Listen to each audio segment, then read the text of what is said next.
నెల్లూరు జిల్లాలోని అత్యంత వెనుకబడిన ప్రాంతంలో తెలుగు భాష సౌరభాలు వెల్లివిరుస్తున్నాయి. మన్నెం సోదరులు చేస్తున్న భాషోద్యమానికి గ్రామంలోని యువతులు మేము సైతం అంటూ తోడ్పాటును ఇస్తున్నారు. మనసు నిండా భాషాభిమానం నింపుకునే అక్షర యజ్ఞంలో భాగస్వాములు అవుతున్నారు. రచనలు, కవితలు అంతరించిపోకుండా ఉండేందుకు డిజిటలైజేషన్ చేస్తున్నారు. నెల్లూరు జిల్లాలో మారుమూల గ్రామం కనియంపాడు. ఇక్కడికి తరచూ రచయితలు, ప్రముఖులు వస్తూ తెలుగు భాషపై సుదీర్ఘ చర్చలు చేస్తుంటారు. వీరందరి లక్ష్యం తెలుగు కవితలు, రచనలు, పాటలు అంతరించిపోకుండా ఉండటమే. తెలుగు భాషపై మమకారంతో 2006లో మన్నెం రాయుడు, డాక్టర్ గోపీచంద్, డాక్టర్ చంద్రమౌళి సోదరులు మనసు ఫౌండేషన్ను బెంగళూరులో ఏర్పాటు చేశారు. హైదరాబాద్, గుంటూరు ప్రాంతాల్లో పురాతన గ్రంథాలు సేకరించి అచ్చువేయడం ప్రారంభించారు. గ్రంథాలను డిజిటలైజేషన్ చేస్తే భవిష్యత్తు తరాలకు భాషా పరిజ్ఞానం అందించవచ్చనే ఉద్దేశంతో వరికుంటపాడు మండలం కనియంపాడులో 2018లో 25 ఎకరాల భూములు సేకరించి కొంత భాగంలో కేంద్రాన్ని నిర్మాణం చేశారు. ఇక్కడ సెంటర్ స్టార్ట్ చేయడానికి ముందు దాదాపు ఒక 60 లక్షల దాకా చేశాము.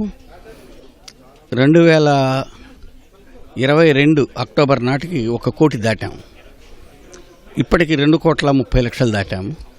ఈ సంవత్సరం ఆఖరికి మేము 3 కోట్లు ఖచ్చితంగా చేరాలనేటువంటి లక్ష్యంతో ఉన్నాం. మేము డిటెక్టివ్ నవల్స్ చేస్తాం, సినిమా పుస్తకాలు చేస్తాం, బాలల పుస్తకాలు, ఇలా ఏదైనా కానీ చేస్తామండి. ఓన్లీ తెలుగు కాక మరో ఎవరన్నా రిక్వెస్ట్ చేస్తే స్పెషల్ రిక్వెస్ట్ మీద కొంతవరకు ఉంటే చేస్తాం. 8 ఏళ్లుగా వీరు శ్రమించి ఇప్పటికీ 2,20,00,000 ప్రతులు డిజిటలైజ్ చేసి వెబ్సైట్లో భద్రపరిచారు. 2026 నాటికి 3 కోట్ల ప్రతులు డిజిటలైజ్ చేయాలనే లక్ష్యంతో ముందుకు సాగుతున్నారు. మన్నెం సోదరులు చేస్తున్న భాషోద్యమంలో గ్రామస్తులు, యువతులు భాగమవుతున్నారు. ప్రస్తుతం 35 మంది నిరంతరం పనిచేస్తున్నారు. మనసు ఫౌండేషన్ కు ఎవరైనా పుస్తకాలు, తాళపత్ర గ్రంథాలు ఇస్తే వాటిని డిజిటలైజ్ చేసి పుస్తక రూపంలో తిరిగి వారికి పంపుతారు. నేను ఈ మనసు ఫౌండేషన్ సంబంధించి ఆంధ్ర, తెలంగాణ రాష్ట్రాల్లో ఉన్నటువంటి శాసనాల ప్రతిబింబాలను స్కాన్ చేయటము, ఆ స్కాన్ చేసినటువంటి శాసన ప్రతిబింబాల శాసన పాఠాలు, వాటి సారాంశము, శాసన ప్రతిబింబము ఇవన్నీ కూడా వెబ్సైట్లోటి అంటే ఆంధ్ర, తెలంగాణ రాష్ట్ర పురావస్తు శాఖలతోటి మనసు ఫౌండేషన్ కుదుర్చుకున్న MOU ప్రకారము వెబ్సైట్లోకి అప్లోడ్ చేయడం ఒక ప్రధానమైనటువంటి బాధ్యత అన్నమాట. దానికోసం ప్రత్యేకంగా ఈ మిషన్ ఒకటి స్కానింగ్ మిషన్ తయారు చేశారు రాయుడు గారు. ఈ స్కానర్ తోటి మేము ఇప్పటికీ తెలంగాణ రాష్ట్రంలోని అన్ని శిలాశాసనాల ప్రతిబింబాలను స్కాన్ చేయడం జరిగింది. మనం భావితరాల వాళ్ళ కోసము రాయుడు సార్ గారు వెలకట్టలేని ఆస్తిని సంపాదిస్తున్నారు. ఇటువంటి స్కానింగ్లో నేను భాగంగా ఉండడం చాలా గర్వకారణంగా ఉంది నాకు. మన తెలుగు భాష గురించి ఈ విధంగా నేటి తరం కోసం మేము చేయలేకపోయినా మా చేతుల మీద జరుగుతుంది వర్క్ ప్రాసెస్ మొత్తం. అది విన్నప్పుడు చాలా గౌరవంగా ఉంటుంది.